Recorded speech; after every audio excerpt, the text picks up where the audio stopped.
5, 4, 3, 2, 1, 0. All engine running. Liftoff. We have a liftoff.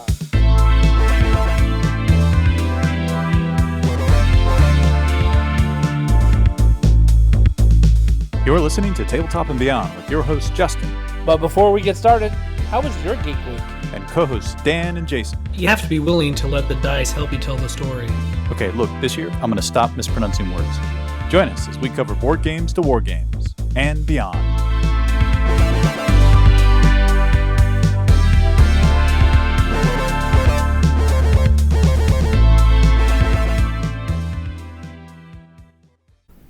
And welcome back to Tabletop and Beyond. I am your host, Justin. I'm flying a little solo right now. Dan's got an anniversary and Jason's got a work dinner.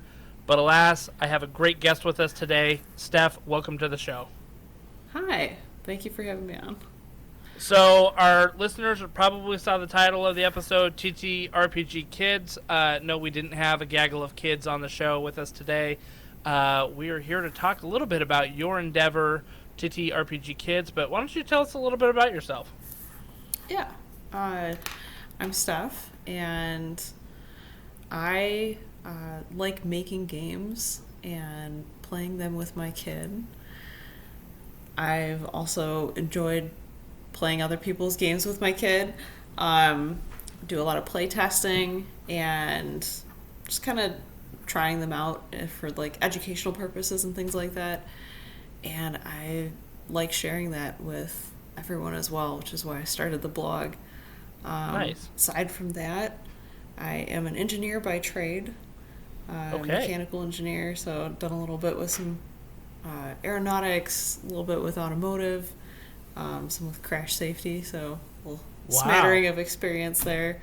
And yeah, I like Star Trek and baking shows and tabletop role-playing games. What is your favorite Star Trek series? Oh gosh. I'm going to say Next Generation. Okay. Just because I mean, that solid was choice. Yeah. It was on all the time when I was a kid. After that, I'm going to say Deep Space Nine. So, it was, Next Generation's just, that's what I kind of like grew up on. I mean, Locutus Borg, right? Like, how can you go wrong with, Jean-Luc Picard and Riker? And that is the one I grew up on. I remember I was in 5th grade, and, this is like probably, I couldn't even tell you what season of Star Trek it was. It was probably like 3rd or 4th season, of Next Generation.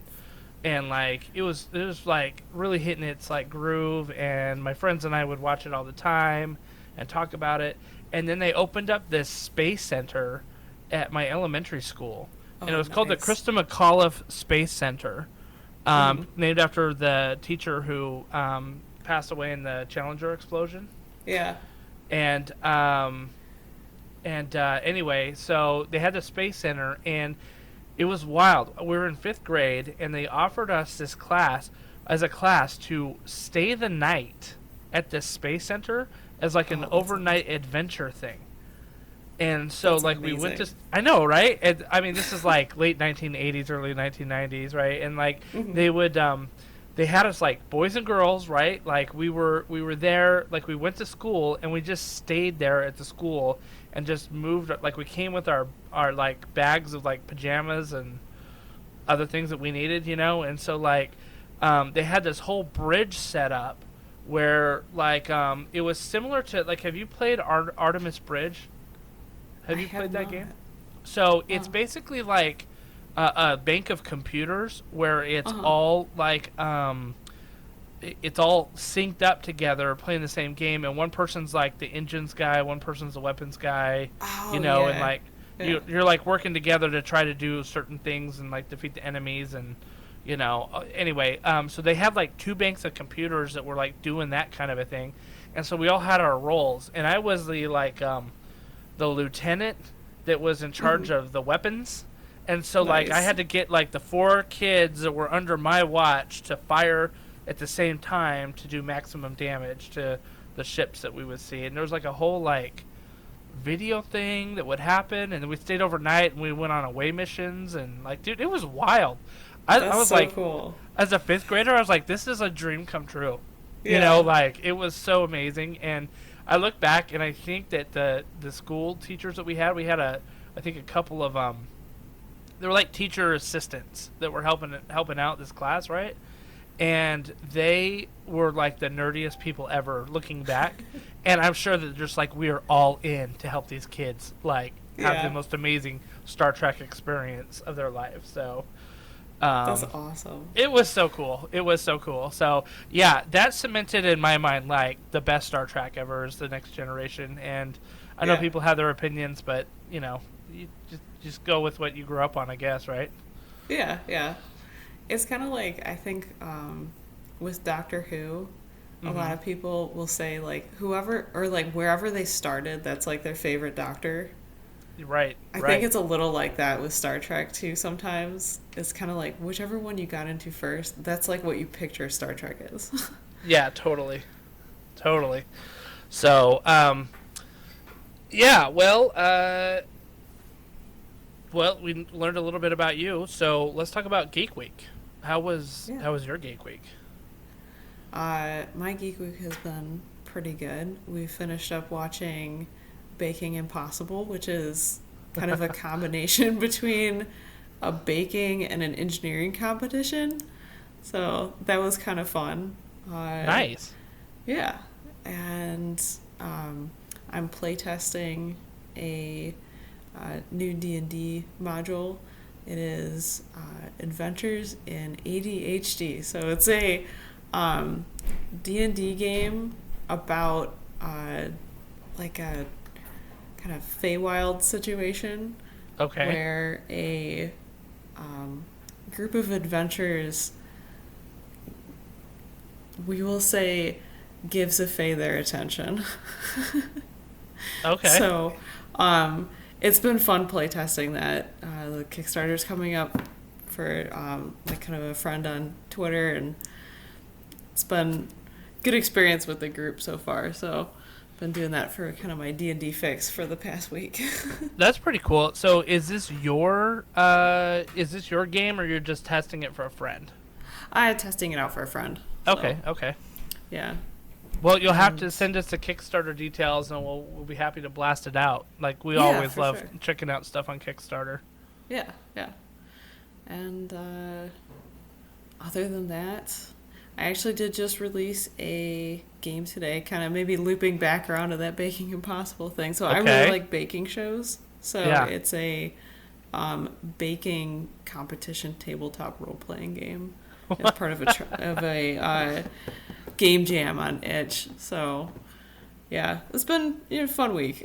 So walk me through the mechanics a little bit of how this game works. How do you take a baking show and turn it into a tabletop game? Yeah. Okay, so the system that it uses is the charge system. And so it's part of the charge game jam.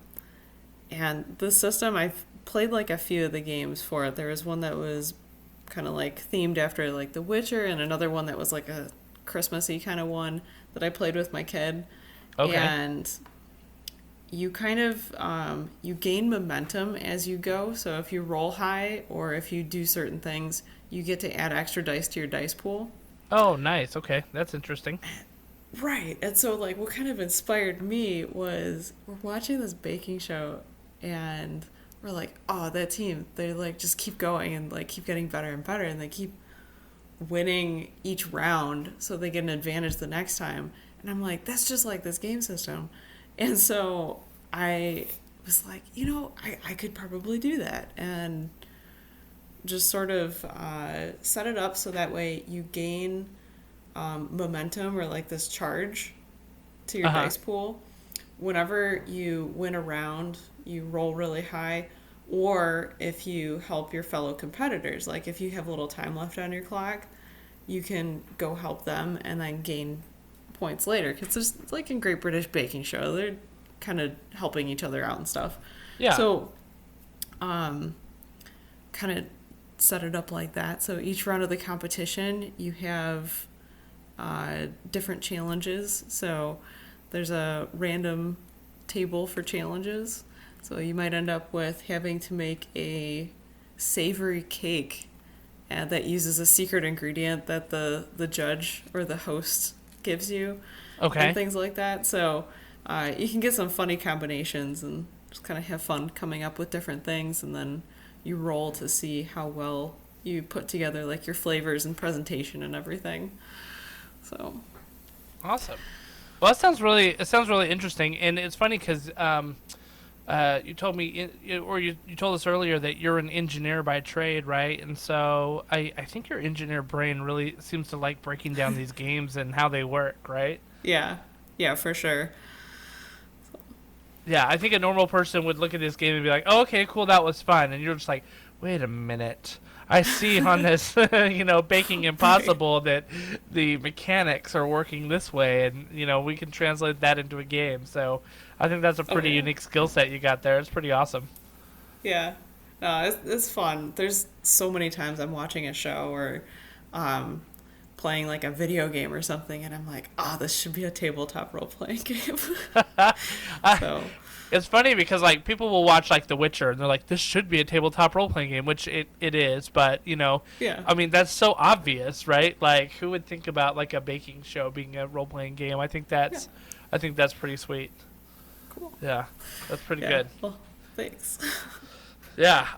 For my Geek Week, I got our new website up. So I've been working on this thing forever and just finally found the time. My wife ended up going out of town for the weekend.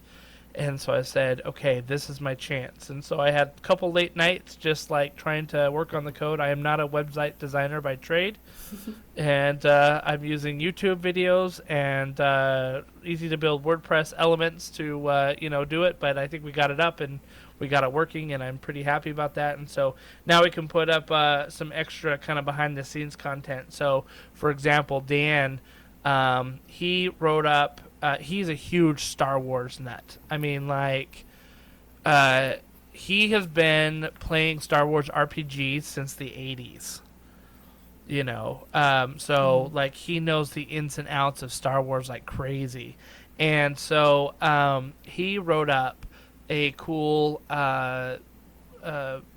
review of the Book of Boba Fett that had come out on Disney Plus there. So he did like the first episode. So we're planning to get like that up there on the website that people can check out and just kind of geek out on it a little bit. So I'm excited about that. Nice. Yeah. And let's see. The other thing is that I've been painting some terrain. When you play your RPGs, are you a theater of the mind person, or do you use miniatures? Like, what do you do? I do a lot of theater of the I like having the like physical game out for my kid. A lot of times we'll make like paper minis, just because he's 3.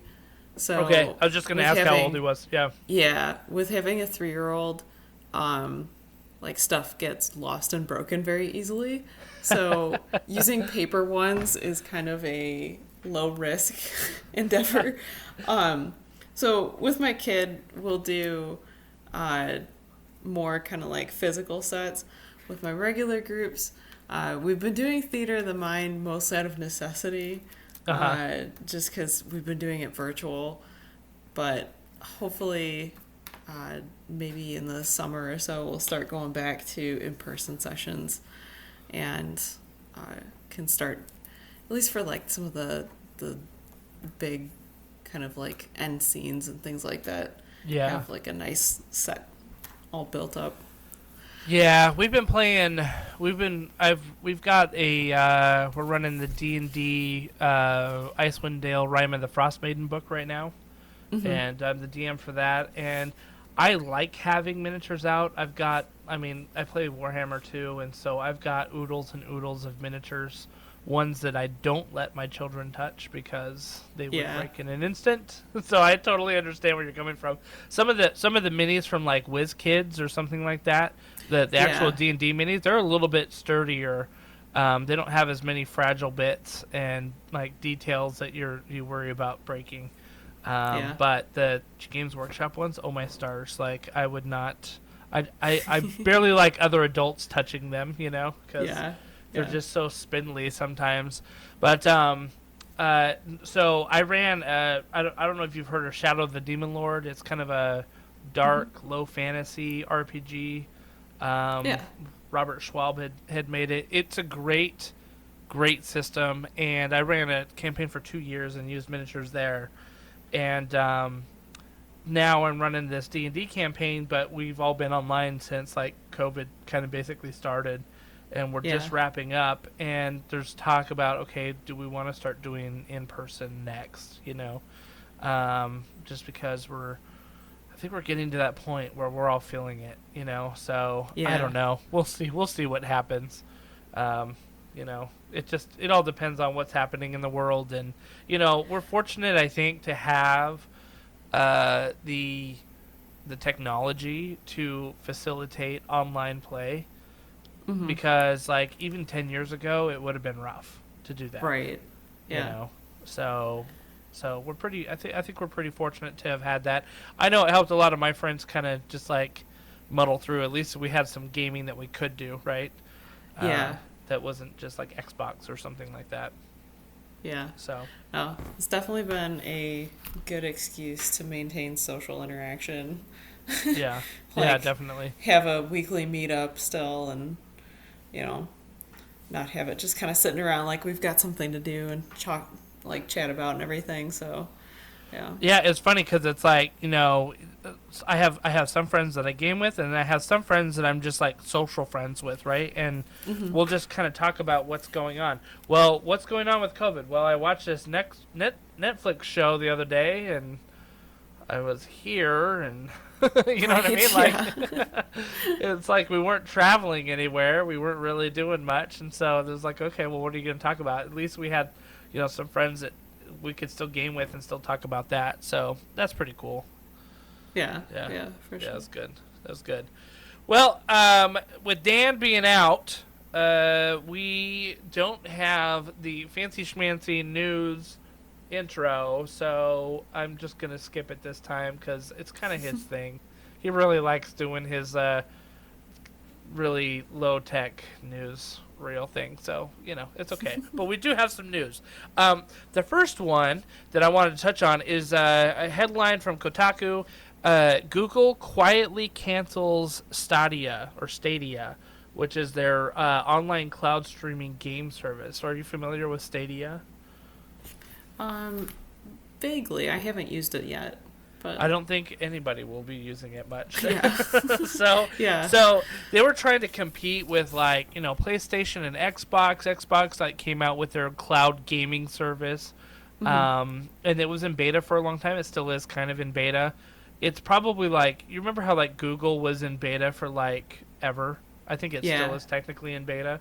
I think that's how Stadia was, right? And the problem is they spent a lot of money to try to attract over some AAA titles like Red Dead Redemption 2 Red Dead Redemption 2 and Cyberpunk 2077 and some of these other big ones where you could just pay a $12 a month or $19 a month service fee, and then you could play these anytime you wanted, just on your TV, on anywhere you could get a Chrome browser, and it just didn't pick up. It looks like, and so they came out with some information saying that they basically weren't going to be putting out the service as their own, but helping other gaming companies have their experience. So I think that's telling me instead of them putting games on there, they may reach out to Sony and be like, hey, do you want to use our infrastructure to have a cloud gaming service? So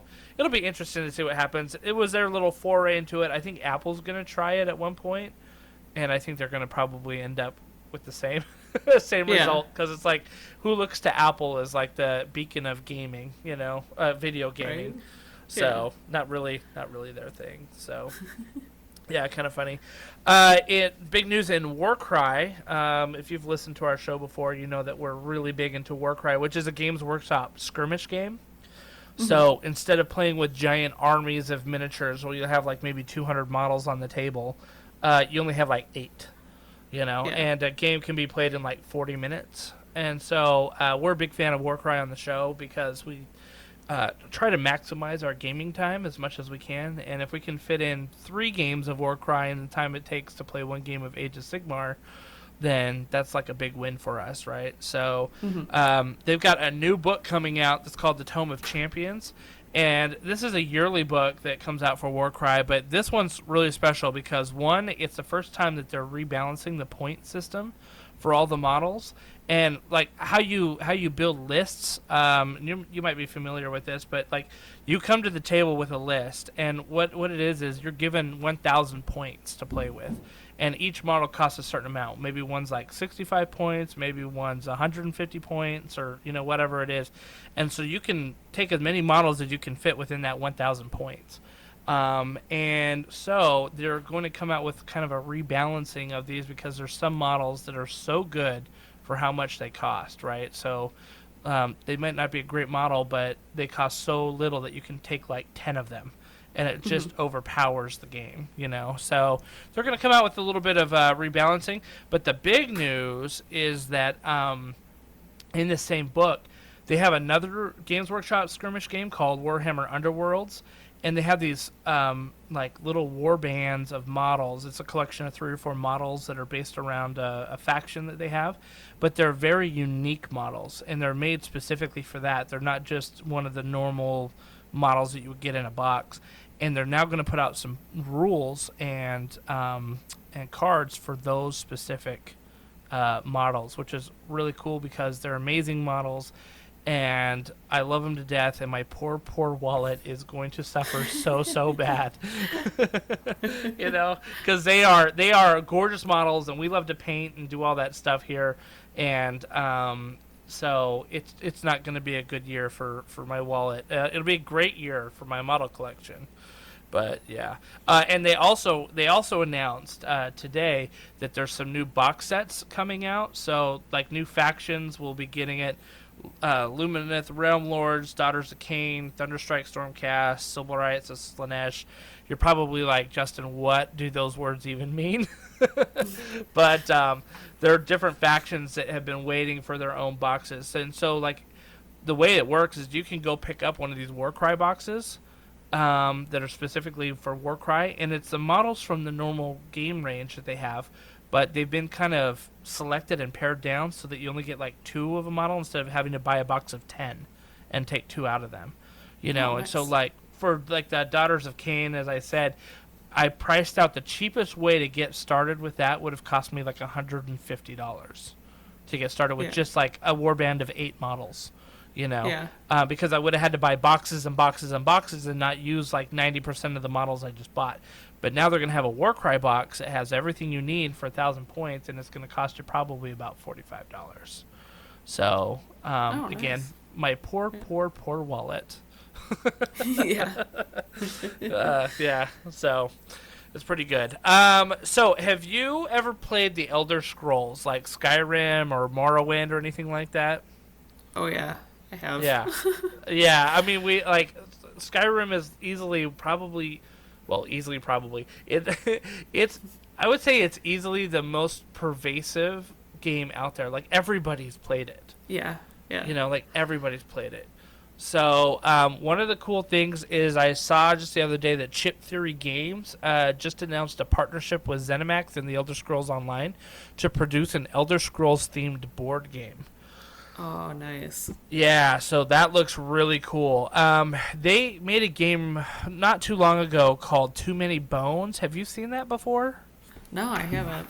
What's that one about? It's really interesting. It's kind of like an RPG that you play, but you have to roll these dice, and you have these little, like your character cards is actually a neoprene mat, like a mouse pad, and they have holes cut out in it, and then you put dice in there, and that allows you to do certain abilities when you get into like a fight or something like that. And so, you go along and you'll draw these encounter cards that tell you, like the goal is to go slay a tyrant, right? Go kill the big bad. And on the way, like you're kind of resolving encounters that happen. You're trying to level up. You're doing these things. But it's kind of a very unique system because you put dice in certain things as you level up that give you like ridiculous stacking abilities and powers and things like that. So I can't wait to see what they do for the Elder Scrolls, because I think that seems like a very good fit. Especially if you've got different classes that you could do, like a warrior class versus a mage versus, like a stealthy bow guy, or multi-classing or something like that. So I'm very excited what they're doing. They've got a nice little video of their process right now that they're working on. They're hoping that, or it's going to drop on GameFound, which is are you familiar with GameFound? I'm not. It's like Kickstarter, but it's like for board games, and I just recently discovered it myself. So I think they're trying to rival Kickstarter. Yeah, exactly. I think they're trying to rival Kickstarter, and so they're releasing it on GameFound in like October of 2022. So I'm keeping my eye open for that one. Okay, sweet. I assume you love Lord of the Rings as much as we do. I'm going to assume that. Yeah. I've got Lord of the Rings. Yeah. So there's a Lord of the Rings role-playing game that is set to release here in the next little bit. It is the second edition of the One Ring RPG. And the first edition was handled by a company called Cubicle 7.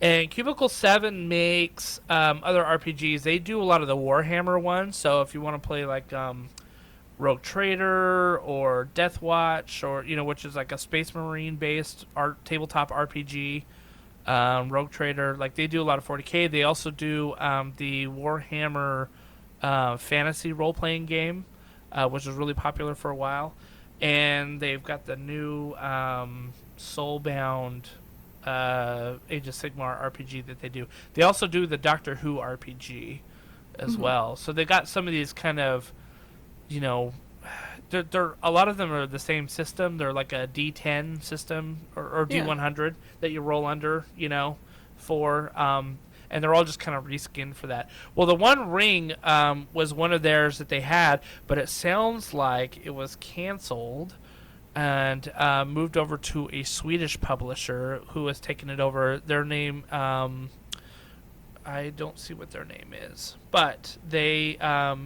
did the Alien RPG, and they recently announced that they're doing a Blade Runner RPG.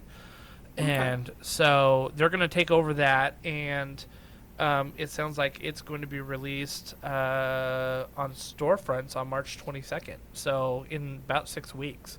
So people could be playing the new Lord of the Rings, the One Ring campaign, which sounds kind of cool. Sounds very fun. I mean, who doesn't want to be a hobbit? I mean, maybe not a hobbit. Yeah, there's if you could be like a hobbit or you could play Legolas, which one are you gonna? Hey, I just had an idea. So you could play a hobbit, and before you guys even leave the Shire, there could be a cooking competition in there. There you go. Right? Because hobbits love to eat. Fit with hobbits. Yeah. I know, and that would be like a session 0. Let's get leveled up and go. Right? Cooking competition. I love it. Tooks versus the Baggins. There you go. Yeah, that'd be awesome. That'd be great. All right, the last bit of news that I have is that Paizo, who is famous for making Pathfinder and Starfinder, they are pairing up with Gale Force 9 to make 3 board games. And the first one is called Pathfinder Level 20, and it's coming out in the second quarter of this year. They have one Starfinder, The Pirates of Skydock, that's coming out in the third quarter of this year. And then they have Pathfinder Tall Tales that's coming out in the fourth quarter of this year. Now, they didn't really talk about the last 2 very much in their blog that they posted, but Pathfinder Level 20, the one that's releasing in the second quarter of this year, so sometime probably around April, May, maybe June. It looks really kind of basic. You take on basically the thought behind it is you are a kobold in the game, and you are in your warren, and basically you're like a low level kobold, right? And a 19th level fighter only needs 5 XP to hit level 20, so he's coming to look for you. Oh no. So, yeah. So you either have to like try to run away, or maybe try to kill the guy. Try to kill the guy and become like the Kobold champion. Like what do you try to do? So it's a game for 2 to 6 players. Oh, it says it'll be available in April, and it's got an MSRP of $30. So, looking at the pictures here, I don't expect a ton out of this game. It just might be kind of a fun little. It almost looks like Kobold checkers. Yeah. That sounds fun. Yeah. It's kind of like little sort of like rules light, easy to kind of drop into a game night kind of thing. Totally. Yeah. Like this one is like, we have like an hour. Let's play this, right? So. Yeah. Those are good to kind of intersperse, or like if you have to cancel your session last minute and like only half the people show up, be kind of a good one to roll out. Yeah, totally. So, I'll be interested to see how that plays. So, coming out in April. So, all right, a lot of good news there. A lot of things coming up, which I think is good because back a little while ago, it seemed like everything got put on hold, and so there was like a weird bubble of things not coming out. And then all of a sudden, like, things are starting to come out a lot now. It's almost like it was like dammed up for a little bit, and now people are like, well, we got to finally start making money again. Kind of important to stay alive. Yeah. So I'm excited for it. All right, well, let's get to our main topic. So, Steph, you mentioned that you play a lot with your boy there. You are a game developer. You've got a blog going on.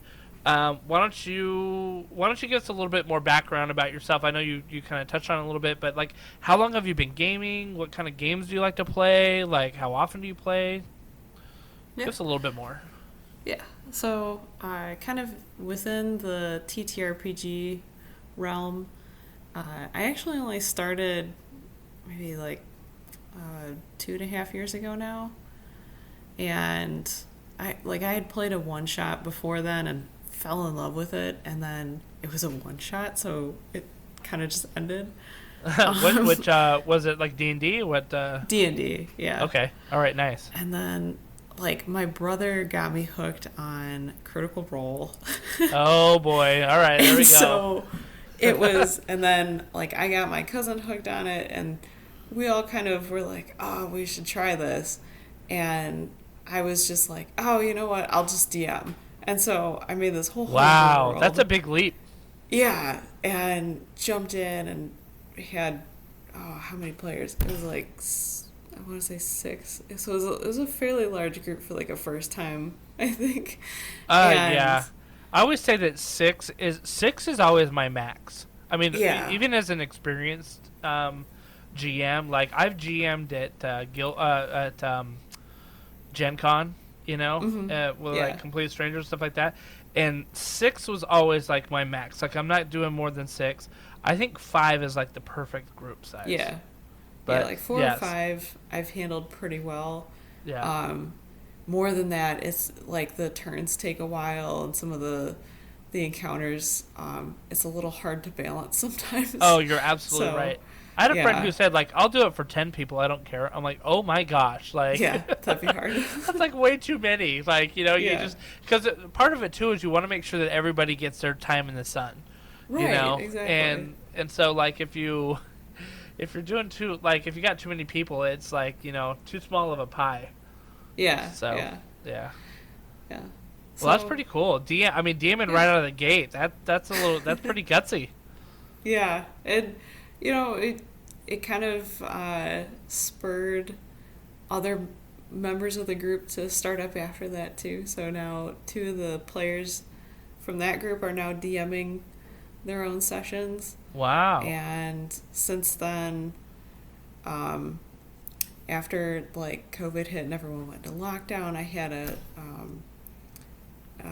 coworker who joined in, and they brought like a few other people, and now they're kind of going off and like making their own games. So it's been kind of fun to sort of teach people the games and everything. And then, that went on for a little bit. And then last year, so 2021, towards the end of January, my husband and I have been working from home, both engineering jobs, pulling that like 60 plus hours a week with our toddler at home. Oh and my gosh. It kind of like got to, like, it just wasn't working. Yeah, totally. So I ended up leaving my job and doing kind of like the stay-at-home bit, like full-time, to just sort of alleviate everything that was going on a little bit. And I still kind of had engineering brain kicking in. Yeah. And like needed a project. So I was like, I'm going to try introducing some like basic tabletop games to my kid. Obviously not like D&D. It was more just storytelling games and things like that. Right. And when I was trying to find resources and get advice, I would find bits and pieces of information everywhere. And there was a lot of information, but it was kind of scattered about. And if I ever asked a question on some kind of forum or social media, I got totally different responses every single time. And like putting all of that together into something somewhat cohesive, so I had like a good base to start off of with my kid, it took some work. And so what kind of advice were you getting? Like, was it helpful or was it like frustrating sometimes? Like, because I'll be honest, like we've been asked a few times, like, oh, like how, like I've got a kid who's like 5 years old, 6 years old, like, and I'd love to play D&D. Like, how would you guys do it? And we're all kind of like, try Hero Kids or or something, like we're like we don't know. So which is part of the reason why we wanted to have you on here, because we do have a bunch of people that have asked us that. And so I'm curious about the advice that you got, because I know the advice I gave, not having really done this with like my little kids, like wasn't very good. I didn't give very good advice. But like that was kind of like where I was running into like people kind of making a best guess, which, for me, having only been playing tabletop games for a couple years, that was a better guess than I probably was going to make. So like, I still think the best guess kind of helps. Oh yeah. But then it was like, oh, try this game, try this game, try this game, try this game. And I'm like, oh my gosh, there's so many of them. And I started making this list, and it was a little bit of information overload. Like, they were all good recommendations. Yeah. But I kind of started seeing a lot of people were making games for kids. But then I started seeing kind of these trends of people would make these games for kids and then have a hard time finding an audience consistently. And then I was also seeing a lot of like parents and teachers and babysitters asking for games for kids, but then having a really hard time finding them. So there was this kind of disconnect. Yeah, that's really interesting. It was just, the information was out there. It took some digging to get to it. And you had to like ask a question on a forum. You might get like 2 or 3 responses, and it devolved into some kind of argument about like, what's appropriate for the age, or you'd ask for a game rec for, right, or you ask for a game rec for like a 3 to 5 year old, and they're like, somebody's like, oh no, you shouldn't be even considering doing storytelling games with that age range. And I'm like, but then this psychology document says that you should. So there's kind of, and it's like, what kid doesn't like stories?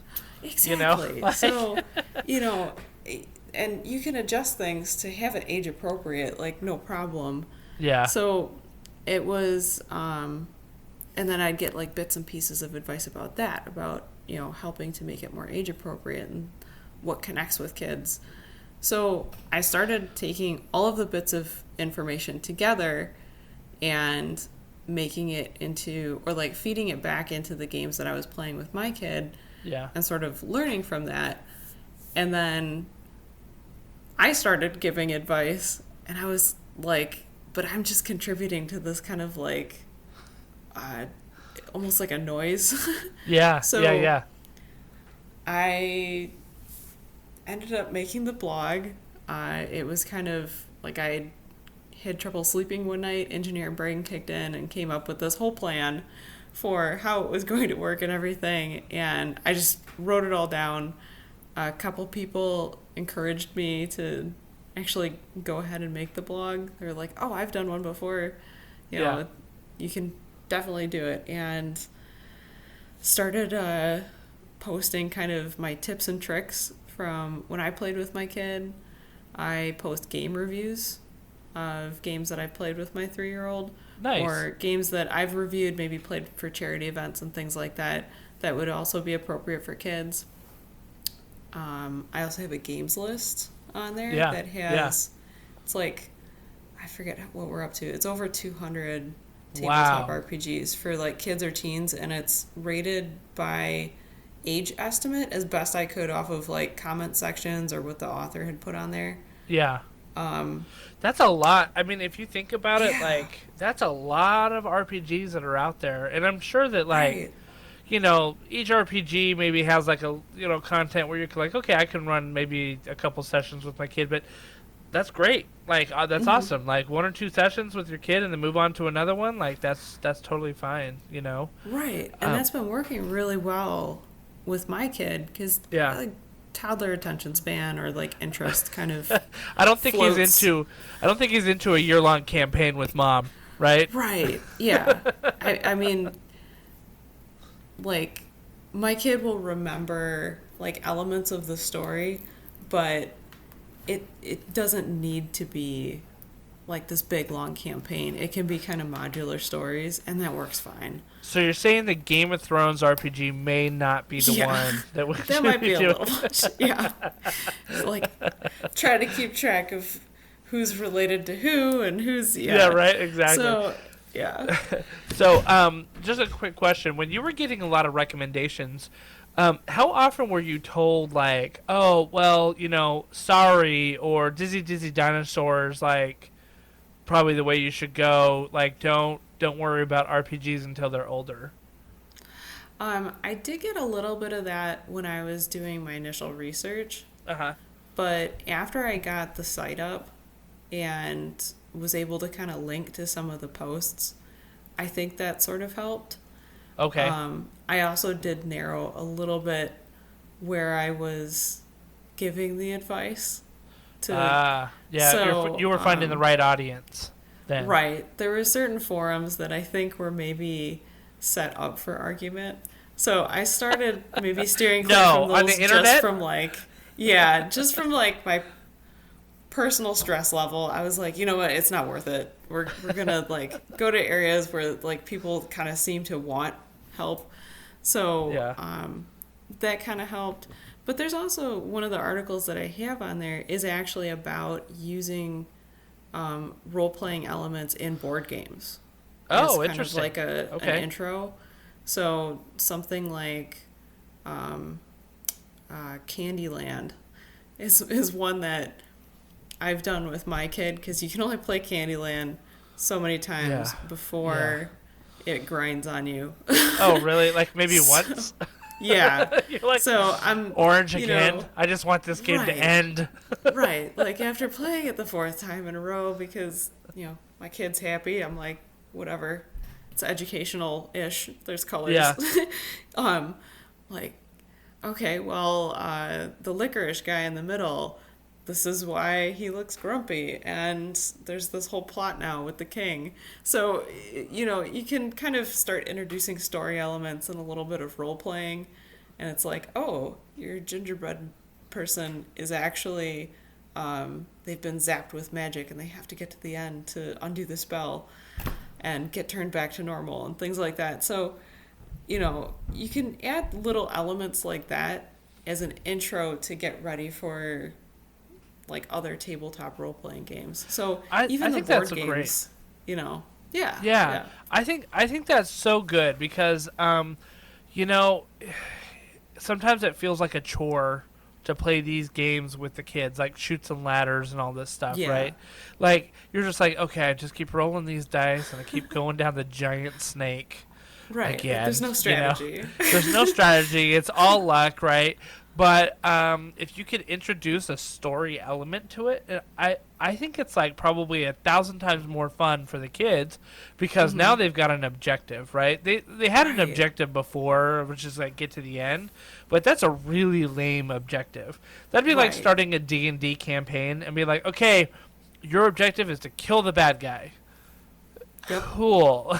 Right. You know, and like, then it's just like a grind to get there. yeah, exactly. So adding those elements in there, I think, is great. And look, I remember it's really funny. I was playing The Witcher 1 on the computer, right? And this is 10 years ago, probably, something like that. And it was a really nice day, and my wife's like, all right, you got to get off the computer and let's go outside. You know, just it's too nice out there. And so I went out there, and my daughter's just, like, walking around, and I was like, okay, well, we're going to be little witchers, you know, because I just had it on the brain. And so I was like, all right, we're going to go hunt for little goblins, right, and stuff like that. And so we started, like, banging bushes with sticks and, you know, throwing rocks at things, and we had a great time doing that kind of a thing. And now that was, I guess that was, we were LARPing, now that I think about it. Well, yeah, that's sweet. We were LARPing. Oh, great. I kind of had the badge of never having LARPed before, but now I realize I'm a total LARPer. Okay, great. But you know, that made that playtime so much more fun because she got to really use her imagination. And so you're playing Dizzy Dizzy Dinosaur or, you know, I don't know, some of these other games where, you know, Chutes and Ladders, where you can be like, okay, well, he's got to get there because of this. All of a sudden, like, that means something to the kid. Right? Yeah. There's a reason to get to the end now. Yeah. And that's been one of the really big things with these games is, like, I've been playtesting quite a bit with my kid over the past year, and the ones that set up, like, a really good story or like facilitate that well, oh my gosh, the interaction just like imagination goes off the walls. So like there's this one Dino Ninjas, like, whoa, that sounds like amazing. Right, ninja dinosaurs that have to go stop like the evil Dr. Dinosaur at the end from I forget what it's like. He had dinosaur robots or something attacking you, or like cyborg triceratops or something. I mean, it's weird and it's wonderful, and my kid was super into it. There's like this Fairies of the Mistglade one. It's all done in rhyme, like a storybook. Oh, and interesting. There's like you have to there's little puzzles that come with it. There's a map that you fill out as you go along. So there's drawing and coloring and doing mazes and things like that. So, I mean, you're getting kind of the educational elements in there. Yeah. And there's a reason to do it because it's attached to the story. So there's a lot of really creative games out there that either are just fun or they've got a lot of cool educational elements. Inspire Isles is another one that we've been using a lot recently. And that one has sign language as an element in it. So we've actually started doing like a letter of the day. And I give my kid an extra bonus die for doing the letter of the day in sign language. Oh, nice. So we're up to U in the alphabet. So we're almost through the alphabet. I'm going to start on words soon. That's pretty amazing. So how many of these games are like educational? Because I feel like that's probably a strong bend on some of these games, right? Which is not only your kids like having fun, but it's educational too, right? Mm-hmm. That seems to be like a good marketing kind of strategy with this. Like so parents are like, oh, I don't feel bad about giving my kid games and which I don't know why you would feel bad about as a parent, right? Like, just have fun. Right. Oh man, my kid's having fun. I feel horrible. Right. Yeah. So like a lot of them do have educational elements, but not all of them do. But I think still tabletop games themselves are educational. Yes, I 100% agree with that. Right. There's like the math and strategy and mechanics and tracking and object permanence and everything like that. But then also there's social interactions. And with kids, I mean, at least with my experience, I want it to be more about social experiences versus fighting, because I don't want my 3-year-old like hitting and stuff like that. So yeah, they don't have the same regulators on them as like an adult, right? So exactly. So, we're playing hide and seek with a Yeti is one of my kids' favorite ones, or the Dino Ninjas. Yeah. We ended up doing dance battles for that one. Oh, nice. Okay. The kind of somewhat semi-replacement for the fight mechanics. So, there's ways to kind of turn it into like social education as well. And the ones that I've written, so I did come up with, it's called Storyguider. It's like a storytelling based or like focused tabletop game. I actually partnered up with a preschool to align like my weekly game with their social emotional curriculum. Oh, so interesting. It teaches like sharing and things like that. So it's got like little mini games and coloring pages and stuff, but it also focuses on, when you're angry, instead of hitting, you can do this. Yeah. But it's incorporated into the storytelling game and lets kids make choices about it, and have the control to make decisions about what happens next in the story. So that, even if it's not specifically like an educational element in the game still serves some educational purposes. So yeah, I 100% agree with that. And it's so funny because I was talking with my wife tonight. She was listening to some Disney music in the house as we were kind of annoying our children, singing Disney duets, which is something we often do to bug them. But because I can't sing worth a lick, so it's great times. But Hercules, a song from Hercules came on, and I stopped and I turned to my wife and I said, "Do you think it would be really funny if like you got to interview somebody from like ancient Greece, and they're like, wait, you guys actually think we believe that?" Like, you know what I mean? Like those were our just like fun stories that we told, Right. And I was like, that'd be kind of hilarious if like we just totally took it out of context and and those were like that was like their movie night. It'd be like somebody like evaluating that we like hate aliens because we watched Independence Day, right? And something like that, and so, but it made me think too, as I was kind of thinking about this podcast, like the power of stories, right? Stories are so important, I think, for our society, and we have kind of gotten away from it, like in the way that we approach education and school and things like that, because stories like connect with us on an emotional level, which then kind of resonates on like the morality thing. So if you look at the Aesop's fables, or you look at any kind of myth that's out there, right, there's always some sort of like lesson to be learned. There's cautionary tales, there's tales of hubris, of flying too close to the sun, there's tales of triumph, of woe, and things like that. And but it's in those stories that you can understand kind of human psychology, human behavior. Like you're like, okay, well, this person was punished because they did X, Y, and Z, which was wrong, And, I mean, we've had these stories for thousands and thousands of years in our history, and why not incorporate stories today as well, right? Because they're so powerful. And so I find it really interesting when you're talking about this preschool that you're working with, because yeah, a teacher can get up and be like, okay, sharing is caring, and this is how we do it, and like, yeah, you can give them all the rules you want, and you can drill in that societal behavior, and I'm sure it'll stick eventually, but you tell them a story or you let them interact with that story, I bet they'll get it a lot faster.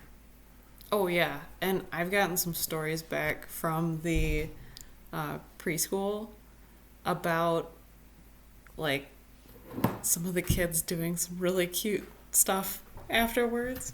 Yeah. Making a card for their friend who wasn't in the class or that part of the story time. Yeah. Or, like, as a result of the discussion in order to make sure that they felt included. Or coming up to the teacher afterwards, like one of the kids who hadn't been participating, and then asking if they could do the story then, and like bonding with the teacher over it. And I was just like, oh my gosh, the feels. Yeah, no kidding. That's so amazing. It definitely reaches through. And like with my kid, we're stuck at home with the lockdown and everything like that still. And like I get worried about socializing and things like that. So it gives me an opportunity to help continue that sort of social, emotional learning, and gives me like a vehicle for that as well to help teach. So, it definitely creates that connection. Like you said, you can tell, like, oh, behave, oh, right, do this, oh, do that. But that's just kind of like telling someone to conform to a certain set of rules. If you've got like a story, you can let the kids see what happens, make changes to it, and experience things or like experiment with things within the story. Right. Sometimes my kid will say, oh, I want to scare the character away. I'm like, okay, so if we scare the character away, what do you think is going to happen? Right. Is that what we want to do? What's the cause and effect? And we can play that out. And sometimes, we'll do something, and then my kid's like, oh, I don't think that was, like, my kid will change their mind. And so then we can rewind it, and we can try it again and see how that would act, how everyone would act differently. Right. So right. It gives kind of that opportunity to sort of experiment with social situations and understand that a little bit better.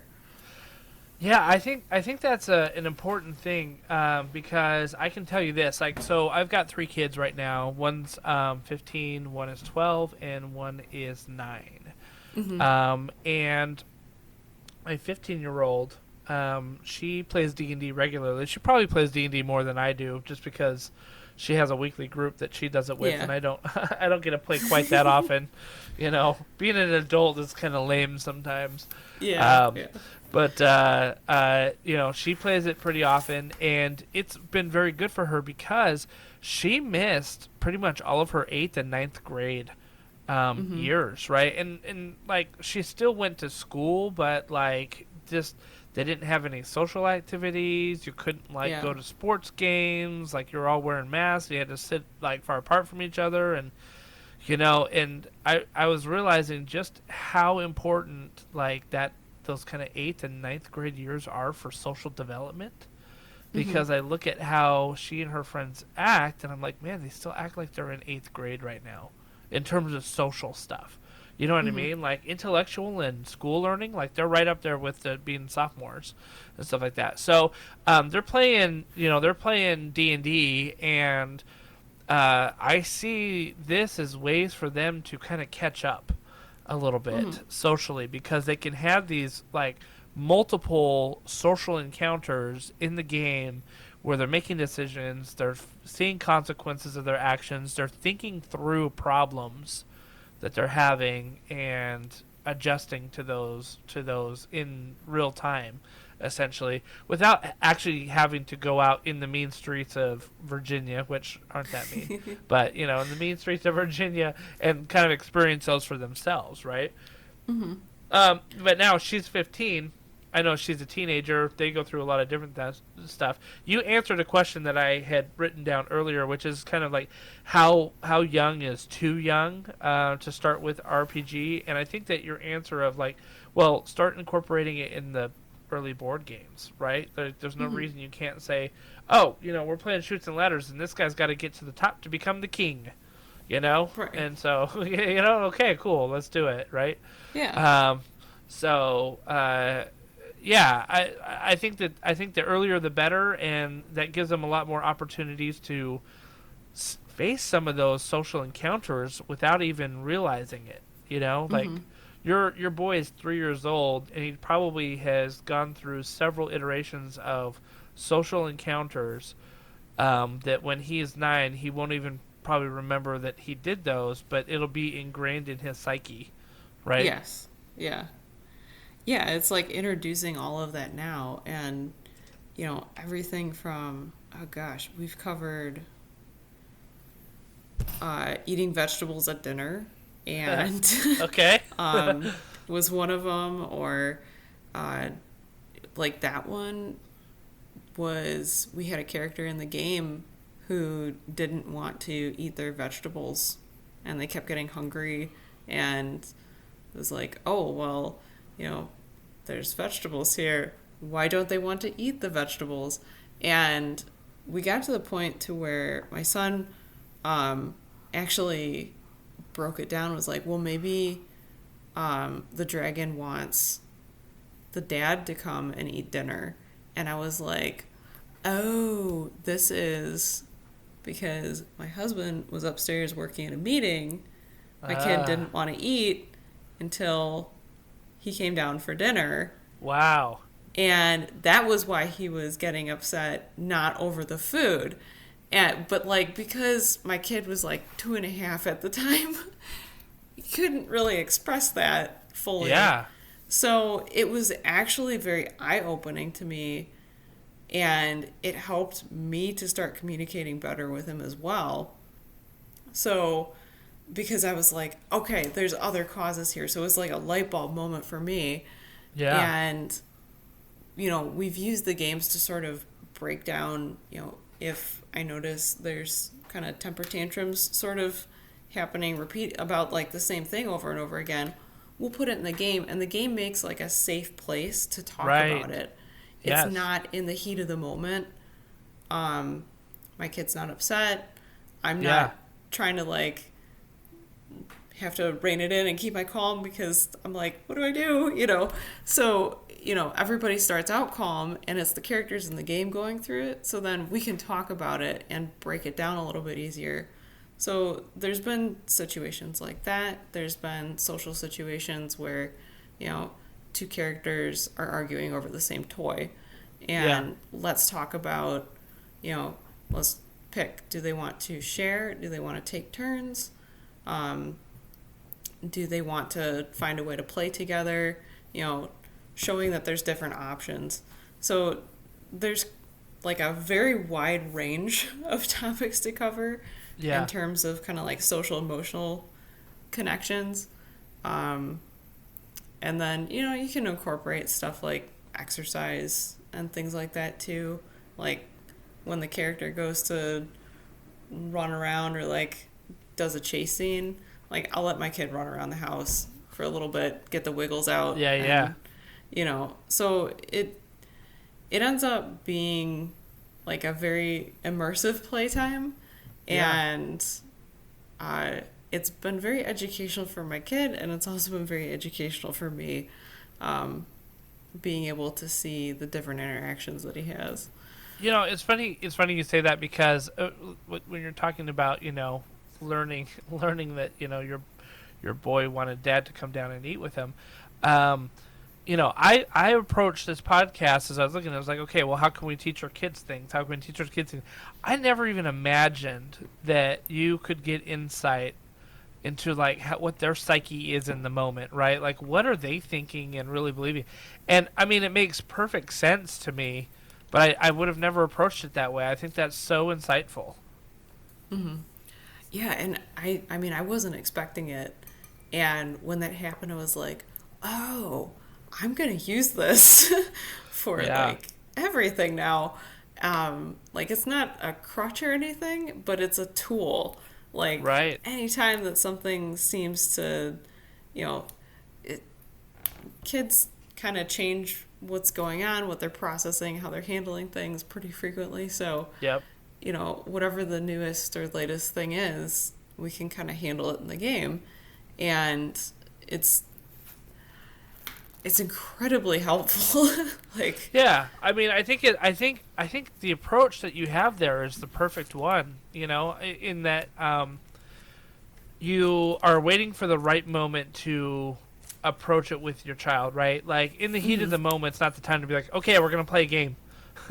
And figure out what's going on, you know, like that is not the right time. Like when it's like, okay, like it's game time, let's do this. Oh, coincidence, this is the same situation that maybe you were facing, you know what I mean? And here we are, like here's the situation that we find ourselves in, and then letting them kind of process, work through it. And I think it's you know, probably an eye-opener for them, because they're working, maybe they don't, you know, maybe your son doesn't even realize exactly what feelings he's processing, but you do. And that I think is so interesting. I would have never thought that would have been like a side benefit from this. And what a great way for parents to really, really connect with their kids, like really connect with them, because not only are you sharing by you providing the game and setting it up and setting the parameters, you're kind of setting like you said, it's a safe space for them to do things and say things, because they know it's make-believe, right? So it's a safe space, but B, you're setting the parameters to give like a little bit of instruction through that, right? Like, because you're setting up the scenarios where you can work through things with them. But then you get to see the results of that, and what great feedback that you can see. Like, oh, like my child totally understands this concept, or oh wow, they are working through some feelings that I didn't realize that they are, you know. And it's like instant feedback too, as they are processing the situation and working through the scenarios. And also, what a great tool to teach your kids how to work through their feelings on some things. Take a step back, let's think about what the consequences are, let's think about what's happening, and you know what impacts our choices might make, and then let's make a choice and see what happens. You know, like what a great tool! What a great tool for that. Yeah. So you talked about your blog, which is TTRPGkids.com, and we'll put a link to that in the description. And you said you've got a whole bunch of articles and resources and things like that on there. Maybe let's dive into your website a little bit. And I'm curious to know like where this is going. You said you started about what, like a year and a half ago? I started putting all the material together about a year ago, and then I launched it, I think, I want to say May of last year. So it's been like just almost under a year. Yeah. Okay. So you're a year in. I've got your site up here in front of me, and you've got like a ton of posts. You've got reviews, you've got interviews that you've done, you have tips and tricks, you know, like where to find certain things, feature products. You've got a games list that you said you've got like, what, over 200 resources on there? Yeah. In terms of games that you've either tried or recommended, right? Yep. Yeah, if you go to under the games list, sortable games list, there's TTRPGs for kids and teens. And there is a list of 230 plus games on there. So, and it's growing constantly, I imagine. Oh, yes. And I've got links to anything that I've like reviewed on there. Okay. I've got some of the games that I've made are on there as well. They're below the ones that have like the reviews and creator interviews. So I'll also interview creators on my site and kind of get their feedback on why they designed the game the way they did, how they designed it that way. I've interviewed a few parents on here as well who use tabletop games with their kids, just to get like different levels of insight. And yeah, just kind of, I'm trying to make a hub or like a one-stop shop where you can go to find games that are appropriate for your kid's age and like kind of level of engagement. You can find tips and tricks to kind of even out the learning curve. There's some crafts on there in the tips and tricks, ways to make minis for your kids, alternatives to dice, so that way you don't have like choking hazards while you're trying to play with your 2.5-year-old. Or you just get one of the giant ones, right, that you can't even fit in two hands, right? Yeah, we've got some inflatable ones and like some chunky kind of foam ones. But there's also some on there if you don't want to go out and buy it. Some different ways of doing randomization mechanics. Yeah. Some that don't involve counting or actual like number recognition for kids that are still kind of, you want to focus on the story more. Reviews, I've got some like where to find articles that are sort of like some of them. So there's like a holiday guide that I had done, but there's also like tabletop RPG themed candy, or so like if there's a birthday party or something going on, you can find something kid friendly dice that you can buy if you don't want to make them. A really popular one, maybe relevant here, family friendly tabletop RPG podcast. So I like listening to Critical Role, but it's definitely not something I can listen to in front of my kid. But there's some out there that are okay for that. Yeah, definitely. They keep the themes and the language okay. So there's some actual play podcasts that you can actually listen to with kids. So, my intention is for it to be like a one-stop shop. You can kind of go there, find some resources, find some cool people to follow. I think that's amazing. Now I'm looking at the games, and of course I am seeing Storyguider, right, which is your adventures that you made. So I'm looking at like Storyguider or TTRPG to play with toddlers. I see Sandy the Dragon Core trilogy. There's an astronaut trilogy. There's a Betty the Yeti trilogy. So tell me a little bit about these adventures, the ones that you made, these Storyguiders. Yeah, so Storyguider is a diceless tabletop role-playing game where this is the one that is aligned with the pre-K curriculum. Okay. Yep. So each of these games has a story that has multiple options throughout it. So there's kind of like you get to a point in the story, there's a chart that gives like, choose option A, B, sometimes C, or there's like discussion points where you talk about what the characters are doing and kind of role play, like the Betty the Yeti one. Betty the Yeti is a very shy Yeti who isn't sure how to approach joining in on the Winter Festival, and all of the animals that the Winter Festival keep kind of like trying to approach Betty, and Betty goes and like hides. So you choose where Betty hides. So there's simple choices for kids, like a 2 or 3-year-old maybe isn't going to be making major plot decisions with consequences down the road, but it gives them the choice, and they get used to actually making a choice and having control over the story. Some of the other ones, like the Adventure Chef one, also includes choices like that, but there's recipes that you can do with your kid in there. So one of them, there's like a smoothie, or which vegetables do you want to add to the soup and things like that. That's awesome.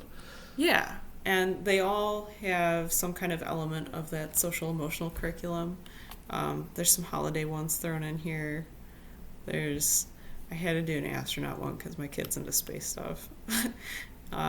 There's the treasure seekers, so high seas adventure, stuff like that. So, and the last trilogy for this set is coming out in a few weeks, and that one is about a young wizard who is just starting their training, and that one starts teaching, in addition to the social emotional curriculum, how to track inventory.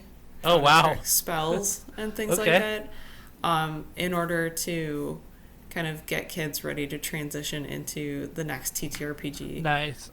that they're using. So it kind of flows through here, and my intention is it gets like very progressively more like advanced, or getting into the role playing, and slightly introducing some little like mechanics bits with that last one. So it should kind of be like a level 1 intro to tabletop RPGs. That's very cool. And I was looking at where you publish these. They're on itch.io. Yep. Right? TTRPGkids.itch.io. But if you go to the TTRPGkids.com website, and under the games list, obviously the sortable games list, you'll see it there. You're selling them for like $2 each, which I think is a steal. I mean, who doesn't want to be the cool dad or uncle or even grandpa, right, or grandma, aunt, or whatever? I mean, I'm not excluding anybody here, but from my perspective, I get to be the cool uncle that comes in with a great RPG game that I can play with my younger nieces. That have not played an RPG yet, and probably won't, because their parents are like, well, if they want to play a game, we have Monopoly or Sorry or something like that. And let's just be honest, those games are pretty lame. So I say that, we say that just as Monopoly is a big punching bag for us on this show. Yeah, my family brought Monopoly to like camping trips, and it always got very intense. I was gonna say, like, there's never been a family fight worse than when you started with Monopoly, right? Yeah. Like, yeah. So, I did mention it, Monopoly actually, in that, like, bringing RP into board games. Just, oh really? I had to. So how did you bring? Like, what'd you do for the RP in Monopoly? Like, who was the shoe? Like, was it like a magic shoe? Well, it's more like you gotta. I think I put Monopoly in there. I need to look. I know I did Game of Life, but for Monopoly, we would just, whoever was like the rich one who got Boardwalk. Yeah. Would just, you landed on my property, and like playing it up really big. But you gotta go like over the top. It'd be the fat cats, right? Yeah, exactly. Right. Yeah. So and you can do that with a lot of these. So. Yeah. So it was less of the magical scenario that was happening, and more of the actual role playing element, right? So, but that's fun. It makes it fun. Please, sir, I ain't got 2 nickels to rub together. Too bad, you got to pay rent. Right. Exactly. That sounds great.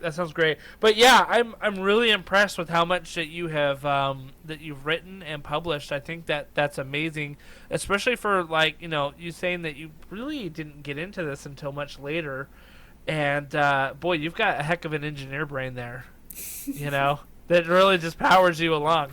Yeah, and it was like total research mode, but it's been fun. It's turned out to be a very good hobby, and I've learned a lot, so it's been a good experience.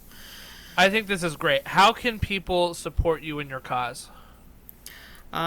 So first off, play tabletop role-playing games with your kids. and Yeah. just have fun. That's the most important one.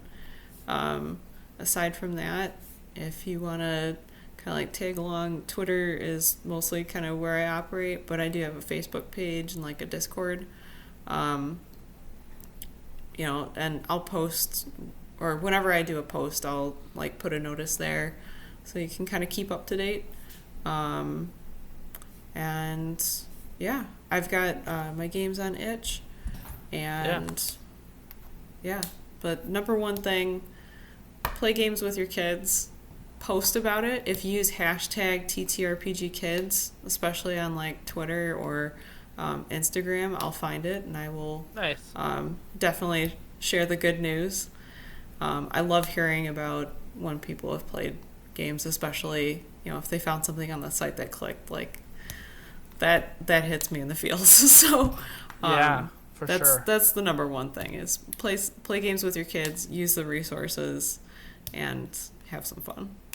So, as you probably noticed, our presence on Twitter is relatively new. Mm-hmm. And it's funny because I was on there for a little bit. I mean, I've had a couple of different Twitter accounts and subsequently deleted all of them because I have famously said that Twitter is the bathroom wall of the internet. Mm-hmm. You know, which is like people will just write things and you're like, I don't want to read this, but I'm here, you know. But with that said, I have been very careful about where I am venturing with this Tabletop and Beyond account. So, because I really want to keep it within the gaming community and the tabletop stuff and, you know, the political stuff and some of the other cultural stuff. Like, I just don't want to even, like, foray into that, you know. And so, I just, so far, it's been very good, though. And I've had a very great experience. And, you know, like the community that you're running with, I think is great. And they're all seem to be very helpful and want to just promote gaming in general. And I think that's great. Yeah. The indie, like tabletop RPG community on Twitter has been pretty awesome. There's a pretty solid group of people on there that, you know, kind of supporting each other, helping each other's projects. Doing collaborations, and it's been very positive. So yeah, if pretty much if you like anybody that I interview for the site or that I do a game review for, it's somebody that like I feel is okay. And so if you want to kind of use that as a little bit of a base for kind of starting out in that zone, that would probably be my recommendation. Like, I think that'd be awesome. So that'd be great. And you know, I mean, we like I told you, I think in the, you know, when we were communicating earlier, we're 3 dads, right? Like, I've got 3 kids, Dan's got 3 kids, and Jason's got 6 kids. And I know, right? I'm like, holy cow, dude. So he's got quite a bit. And so, like, we are busy dads, but we love gaming. And it's funny because one of our resolutions, we did a New Year's resolution show at the beginning of the year. And one of our resolutions across the board, without really talking to each other, was we want to game more with our families. You know, like we want to spend more of that time where we're just like we're actually gaming with them, and I think that you outlined exactly why we want to do that, right? Which is the storytelling aspect of that. One, helps us shape and mold some of their social experiences and helps us teach them some of the lessons that we have learned in our life. And the second part, and I think the most important one, is we get an insight into who they are as people, right? And what they're thinking and what challenges they have and what difficulties they have and you know, or maybe what they're really good at too. You know, like you can sometimes see that they're really good at something by playing games with them as well. So I think that subconsciously we were looking for those things in the resolutions that we made, but I think that you very well articulated them here on the show with us. Well, thank you, and I applaud you for having that as your New Year's resolution, and I think that your families are going to have a lot of fun with this. So yeah, definitely. So I'm excited to dive in and check it out. And so I know that there's a lot of people on our in our gaming group. We too have a Discord that we chat a lot in, and there's a lot of people in there that have pretty young kids as well. So I guarantee you that they'll be looking at this resource as a way to game. So thank you for putting this together. Thank you for coming on our show. I loved having you and on here with us, and it's just been a lot of fun. Yeah, thank you. I've had fun too. Thank you for having me on here. It's been good chatting with you. Yes, definitely. So for all of our listeners out there, please check out Steph's work. Go to TTRPGkids.com. Look her up on Twitter. It is at Steph C, right? Is that your handle there? Yeah, let me... I have to look too. I always forget it. Steph Camp 7. It's like Steph C loves TTRPGs, but if you go to like the at TTRPG Kids, that's the main TTRPG Kids one, and they're like kind of linked if you look in the description. So okay, cool. Yeah, so check her out on Twitter. She's got a Facebook page too. Give her some love out there, guys, because she's done a lot of work here for the rest of us noobs in the area. So appreciate you, Steph. Thank you so much for coming on. Yeah, thank you. All right, everybody, you have a good night, and keep on rolling those dice.